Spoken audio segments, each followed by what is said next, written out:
Hello and welcome. You are watching an Accounting Accelerator tutorial.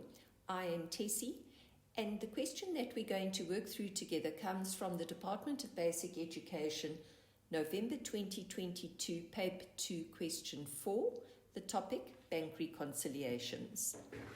This question is divided into two parts. The first one, 4.3, and then you've got the Bank Recon 4.2. 4.1, you're asked to indicate whether the following statements are true or false. Write only true or false next to the question number in the answer book. Number 1, debit card fees form part of bank charges. And I hope that you've written true there, because they are part of bank charges. Question number 2, interest on overdraft is recorded in the cash receipts journal.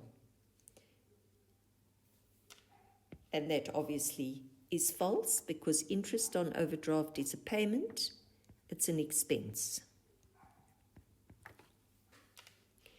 And the last question, a debit balance on the bank statement reflects a favorable balance. So this is from the bank's point of view. If we've got a debit balance, it means we are the bank's debtor, in which case we have an unfavorable balance, we're in overdraft, so that answer is false.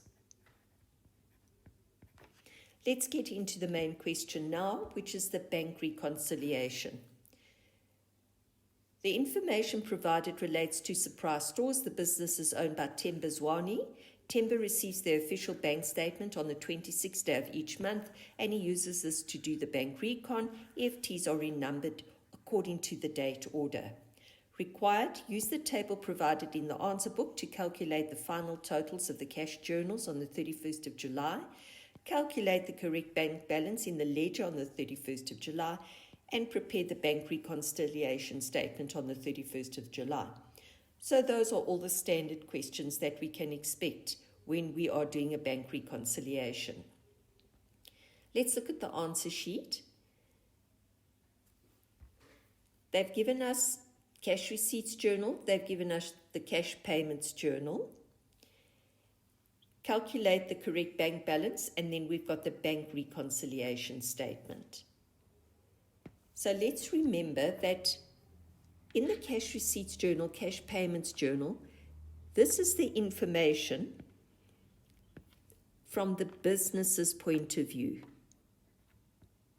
So what we're going to do is we're going to enter any transactions which appear on the bank statement that we have not recorded in the business's books. And then the bank reconciliation statement, this is from the bank's point of view. So those would be entries in the business's books that the bank has not yet recorded. Information A, on the 1st of July, the bank account in the ledger reflected a favorable balance of 53,800 Rand. So in number 2, we've got to calculate the correct bank balance. So that will be our starting figure, 53,800.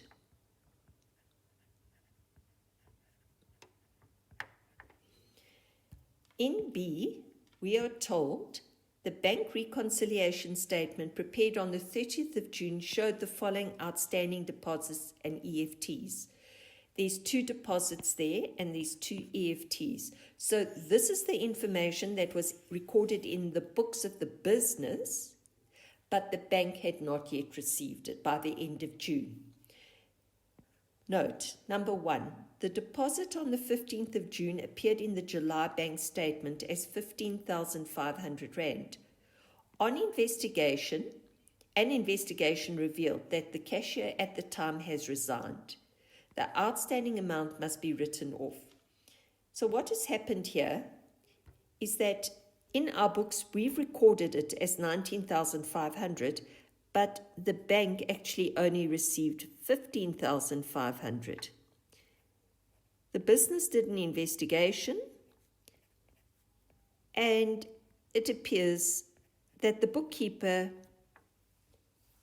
who had resigned had taken the 4,000 Rand. So they decide, well, you know what, there's not much we can do. We're going to write that off.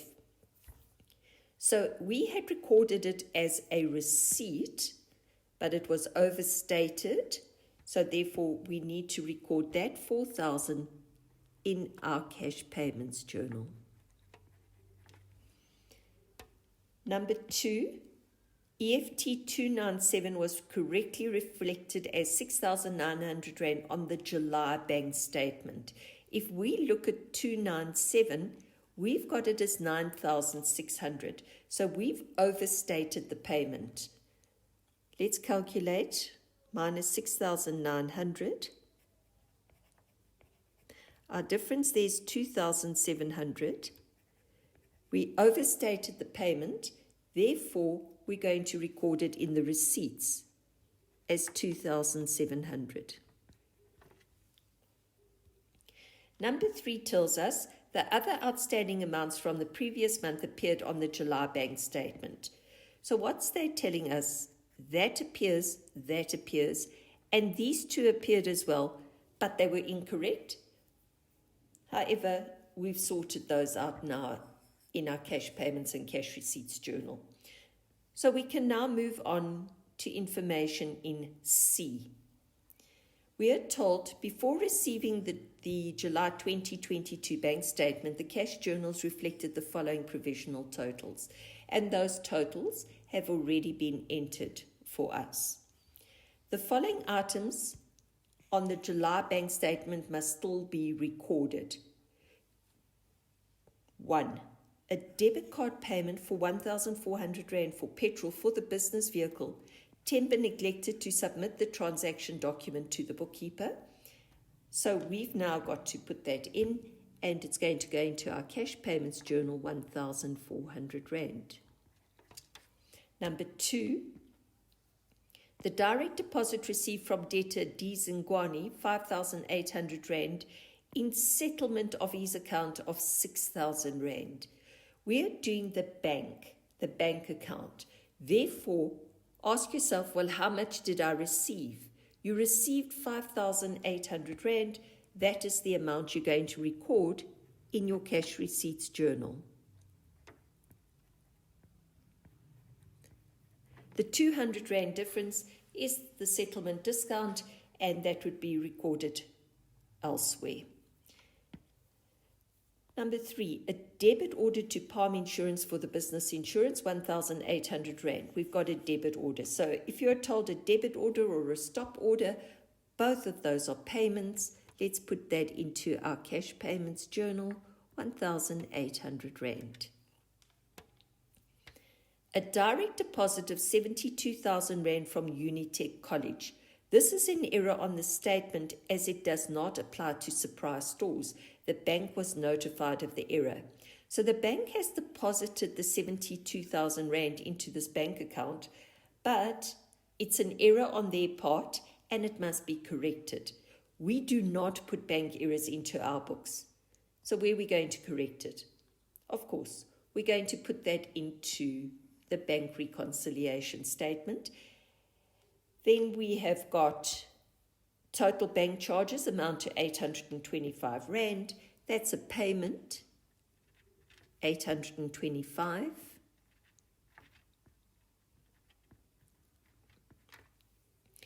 Interest earned on the savings account, 260 Rand. Interest earned will be a receipt, 260 Rand. And then E, entries in the cash journals after the 26th of July. These are in our books. The bank has sent this statement. If you go back to the beginning, we are told he receives his bank statement on the 26th day of each month. Now, these are in our cash journals. This deposit and these EFTs are in the cash journals after that date. Therefore, the bank has not yet received either the payments or the deposit information about that. So we're going to put it in as outstanding items in our bank reconciliation. and then we haven't been given the bank balance, so we're going to work backwards to that figure. Let's now total up our cash receipts journal, our cash payments journal. The figure for your cash receipts journal, 109,960. Total for your cash payments journal, 143,240. Let's take those figures down to 4.2. We're going to add the amount in our cash receipts journal. We're going to subtract the amount in our cash payments journal to give us a closing bank balance of 20,520. Let's move down and do the last bit of this question, which is the bank reconciliation statement. We do not have the balance according to the bank statement, but we must make provision for that. Balance per bank statement. Balance per bank statement.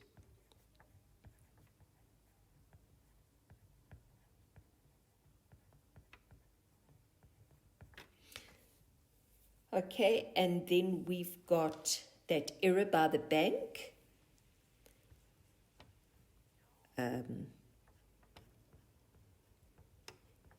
Let's just say error, Unitec College.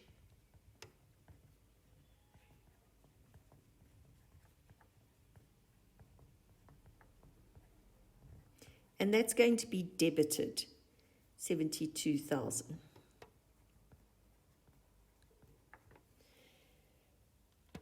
We've got these other entries down here now, entries in the cash journal. There's an outstanding deposit of 29,500 Rand. So we still need to be credited for that, 29,500. Outstanding deposit.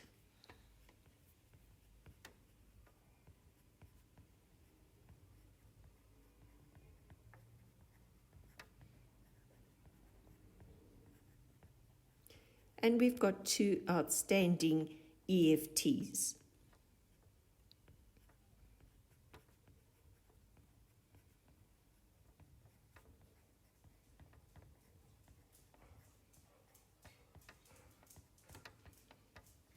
So this is number 350. And the bank will debit our account, 4,200. And outstanding EFT, the second one.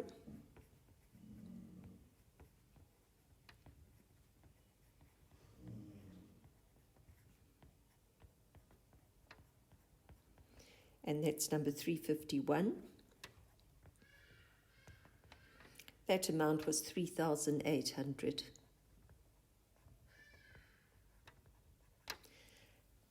And then don't forget to bring down the balance from your general ledger bank account, balance per bank account.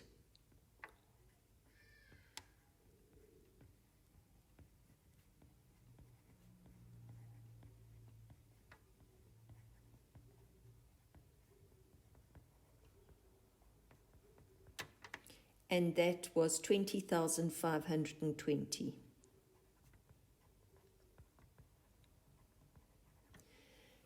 Now, estimate which side is bigger. Clearly, your debit side is bigger. So let's total the debit side. 100,520. That total must go on the credit side as well.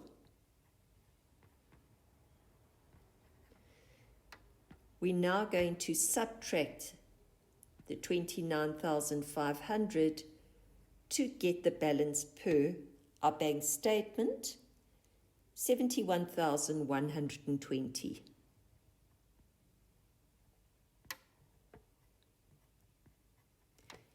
And that takes us to the end of this bank reconciliation question.